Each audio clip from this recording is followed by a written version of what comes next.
2021. Perkenalkan, nama saya Muhammad Ahmad Al-Rasid dengan NPM 2213025060.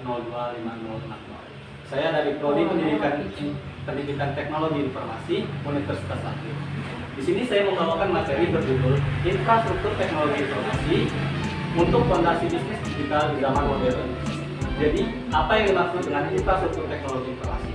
Infrastruktur teknologi informasi merujuk pada perangkat keras, perangkat lunak, jaringan, serta sumber daya TI lainnya yang mendukung operasi serta pengelolaan suatu organisasi atau perusahaan.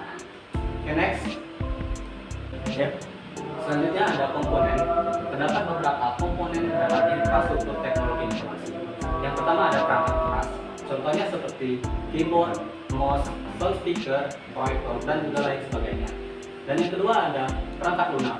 Contohnya seperti aplikasi-aplikasi platform bisnis digital seperti Shopee, Tokopedia, Lazada, dan lain sebagainya. Dan yang ketiga ada jaringan. Jaringan di sini sangat penting dalam bisnis digital. Mengapa? Dikarenakan jaringan yang kuat, stabil, dan juga lancar sangat mempengaruhi dalam proses jalannya bisnis digital. Yang keempat ada sumber daya manusia. Maksudnya adalah kita sebagai administrator atau user yang menggunakannya. Terdapat beberapa manfaat dalam infrastruktur teknologi informasi.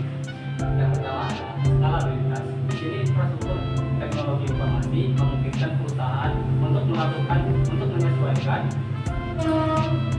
cara pertumbuhan dan penurunan aktivitas bisnis. Yang kedua ada efisiensi. Efisiensi infrastruktur TI memungkinkan perusahaan untuk melakukan tugas-tugas rutin secara otomatis, secara efisien dengan mengurangi waktu yang tidak diperlukan. Yang ketiga ada keamanan. Infrastruktur TI memungkinkan perusahaan untuk mengamankan data sensitif melalui aplikasi terenkripsi. Contohnya seperti firewall dan juga serangan cyber lainnya. Yang keempat ada inovasi. Infrastruktur TI menyediakan platform untuk menyediakan solusi yang baru. Baik, selanjutnya ada tren infrastruktur teknologi informasi. Yang pertama ada Internet of Things atau IoT. Adalah jaringan perangkat fisik yang terhubung melalui internet, memungkinkan pertukaran data dan pengelolaan otomatis. Dan yang kedua ada cloud computing. Adalah model pengelolaan dan penyediaan sumber daya komputasi melalui internet.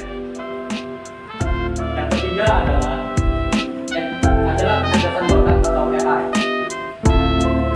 Ini mengacu pada perangkat penggunaan algoritma dan teknologi untuk menganalisis data.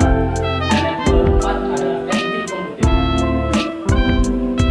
Adalah paradigma komputasi yang memproses data dari dekat dengan sumbernya. Dan yang kelima ada green TI atau kehijauan. Adalah pendekatan untuk merancang, menggunakan, dan membuat infrastruktur TI dengan cara yang ramah lingkungan. Dan yang kelima ada hybrid cloud. Adalah gabungan dari infrastruktur cloud publik dan pribadi yang terintegrasi. Dan yang terakhir ada software defined infrastruktur atau SDI. Adalah perangkat untuk merancang, mengelola, dan mengontrol infrastruktur TI secara terpusat melalui perangkat lunak, memisahkannya lapisan kontrol dari perangkat keras fisik. Next. Selanjutnya ada tantangan dalam infrastruktur teknologi informasi. Terdapat beberapa poin dalam tantangan. Yang pertama ada keamanan. Terdapat beberapa poin dalam